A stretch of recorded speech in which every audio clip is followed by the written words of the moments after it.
જામનગરમાં જિલ્લા રમત પ્રશિક્ષણ કેન્દ્ર દ્વારા વોકાથોનનું આયોજન કરવામાં આવ્યું। વિશ્વ પર્યાવરણ દિવસની ઉજવણીના ભાગરૂપે કાર્યક્રમનું આયોજન કરવામાં આવ્યું। પર્યાવરણની જાળવણી માટે પ્લાસ્ટિકનો ઉપયોગ બંધ કરવા અનુરોધ।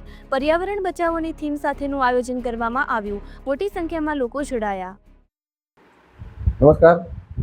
વિશ્વ પર્યાવરણ દિવસ અંતર્ગત જામનગર જિલ્લા વહીવટીતંત્ર, જામનગર મહાનગરપાલિકા અને જામનગર જિલ્લા રમત પ્રશિક્ષણ કેન્દ્ર દ્વારા આજ રોજ ક્રિકેટ બંગલાથી લઈ ટાઉન હોલ અને લીમડા લાઇન થઈ અને ફરી ક્રિકેટ બંગલા એવી રીતે વોકેથોનનું આયોજન કરેલ હતું, જેમાં જામનગરના ખેલાડીઓ, કોચો, પોલીસ, હોમગાર્ડ, એનસીસી અને જાહેર જનતા એમ સમગ્ર જામનગરવાસીઓએ ખૂબ જ ઉત્સાહભેર ભાગ લીધેલ હતો અને પર્યાવરણને સંરક્ષણ અને સંવર્ધન કરવામાં પ્લાસ્ટિક મુક્ત જીવન અને પ્લાસ્ટિકની આદતથી મુક્ત થઈ નેચર સાથે સારી રીતે જોડાય અને જીવન જીવવા માટેના શપથ ગ્રહણ કરેલ છે અને સારી રીતે હવે પછીના નવી પેઢી માટે પર્યાવરણનું જતન કરી અને એનું સંવર્ધન થાય તે માટે